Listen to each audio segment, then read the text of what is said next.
북한의 담화에서 찾는 대화의 실마리, 갑 중의 갑. 28일 김여정 조선노동당 중앙위원회 부부장이 이재명 정부와 도널드 트럼프 미국 정부를 향해 각각 담화를 발표했습니다. 하루에 2개의 담화를 발표한 것도 특이한데 이 담화에 대한 한국과 미국의 반응은 더 특이했습니다.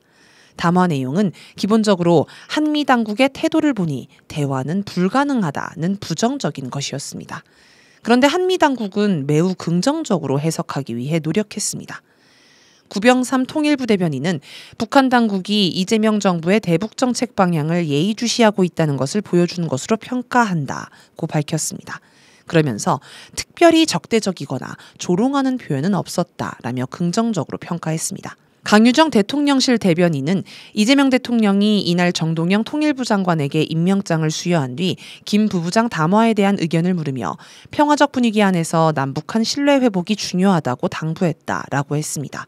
그러면서 김여정 부부장의 담화를 북고위 당국자의 첫 대남 대화라고 규정해 마치 이미 남북 대화가 시작된 것처럼 표현했습니다. 북한이 반응을 보여 다행이라는 투입니다. 언론들도 다들 북한의 담화를 두고 대화의 주도권을 쥐려는 것이지 대화를 거부한 건 아니다.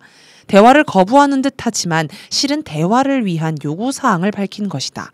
적대적 표현이 없으니 조짐이 나쁘지 않다는 식으로 긍정적으로 해석했습니다. 미국도 재빨리 긍정적 반응을 내놨습니다. 북한의 대미 담화가 나오자마자 백악관 관계자는 트럼프가 첫 임기 동안에 북미 정상회담에서 세웠던 목표에 여전히 전념하고 있다고 밝히며 대통령은 그 목표들을 유지하고 있고 북한의 완전한 비핵화를 달성하기 위해 김정은 위원장과 대화할 의향이 여전히 있다라고 했습니다. 다음 날에는 태미 브루스 국무부 대변인을 통해 트럼프 대통령은 전 세계 사람들에게 평화와 번영, 정상적인 삶을 제공하기 위해 누구와도 대화하려는 의지를 갖고 있다라고 거듭 밝혔습니다. 북한과 대화하고 싶다고 반복한 것입니다. 사실 미국은 그 전부터 북한과 대화를 하려고 계속 매달렸습니다. 지난 6월 11일 미국 언론 NK뉴스는 고위 소식통을 인용해 미국이 뉴욕 주재 주 유엔 북한 대표부를 통해 친서를 전달하려 했으나 북측에서 수용하지 않았다라고 밝혔습니다. 아마 친서 전달을 거부당한 게 처음은 아닐 것입니다. 트럼프는 대선 선거 운동을 할 때부터 유세장의 대형 화면에 북미 정상회담 장면을 띄우고 자기가 집권하면 북미 정상회담을 다시 추진할 거라며 북한에 구애했습니다. 그러니 트럼프가 북한의 담화에 재빨리 반응하는 건 당연하다겠습니다. 그런데 사실 북한 담화를 보면 대화하겠다는 게 아니라 지금처럼 비핵화를 운운하면 대화할 수 없다는 대화 거부에 가깝습니다. 거기에 대고 트럼프는 비핵화를 위해 대화를 하고 싶다고 했으니 뭔가 착각을 했거나 상황을 자기 마음대로 왜곡해서 이해하는 듯합니다. 어떤 스토커가 스토킹 대상자에게 접근하자 대상자가 싫다며 손으로 밀어냈다고 생각해 봅시다. 그러자 이 스토커는 상대의 손이 자기 몸에 닿았다며 좋아합니다. 스킨십이 성공했다는 망상을 하는 것입니다. 지금 트럼프가 보이는 모습이 이와 유사합니다.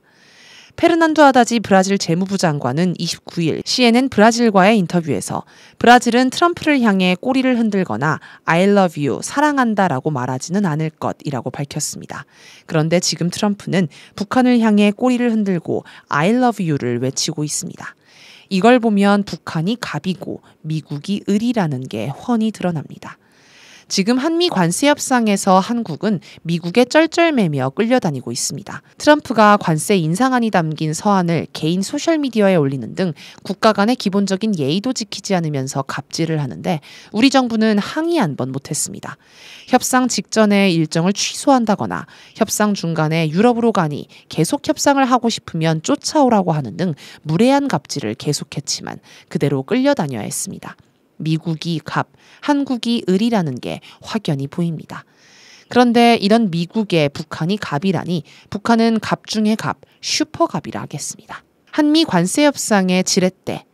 북한의 2개 담화는 하루 만에 나왔지만 시간차가 꽤 있었습니다. 대남 담화는 오전에 나왔고 대미 담화는 밤에 나왔습니다. 그래서 일부 언론은 대미 담화가 다음 날 나왔다고 보도하기도 했습니다. 이걸 보면 북한은 대남 담화를 내보내고 반응을 본 뒤 대미 담화를 내보낸 듯합니다. 그렇다면 대남 담화와 대미 담화 사이에 무슨 일이 있었을까요? 북한의 대남 담화는 이재명 정부가 남북 대화를 위해 이러저러한 조처를 했지만 한미동맹에 대한 맹신과 우리 북한과의 대결 기도는 선임자와 조금도 다를 바 없다라는 냉정한 평가를 담고 있습니다.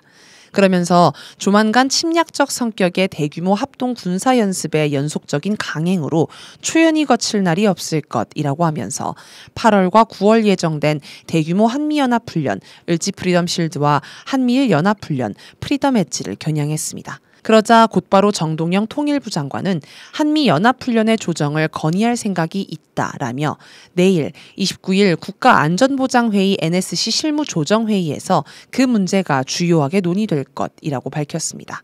대통령실은 한미연합훈련 조정은 통일부 장관뿐 아니라 국방부 장관 등 관련 부처 의견을 들어 결정할 것이라고 했습니다. 북한의 요구를 어떻게든 수용하려고 노력하는 모습을 공개한 것입니다. 물론 한미연합훈련은 우리 정부가 결정할 수 없습니다. 훈련을 하고 말고는 미국이 결정합니다.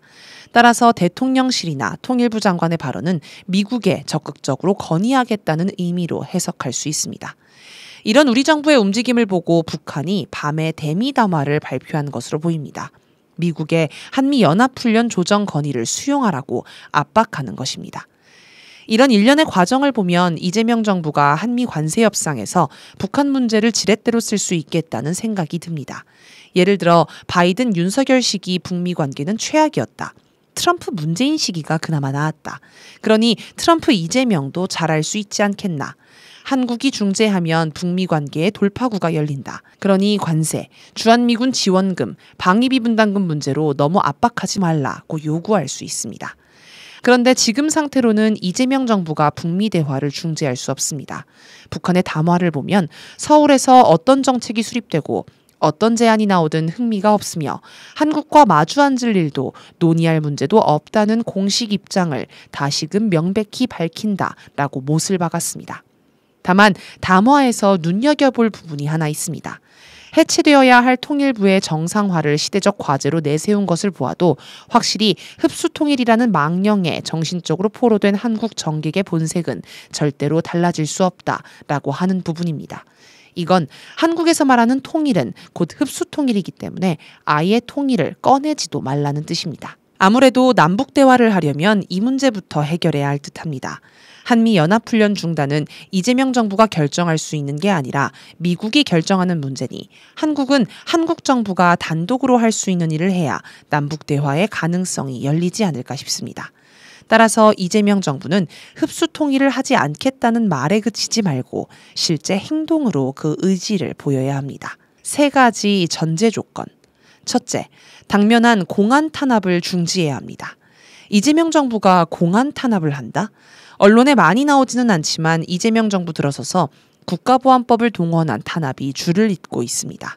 6월 26일 서울경찰청 안보수사과가 소녀상을 지키는 단체인 반일행동 대표 체포, 압수수색. 7월 1일 경북경찰청과 서울경찰청이 자주시보 전현직 기자 3명 체포. 7월 17일 서울경찰청 안보수사과가 민중민주당 전 대표와 중앙당사 압수수색. 7월 24일 경기 북부경찰청이 자주시보 기자 1명의 추가로 소환장 발부.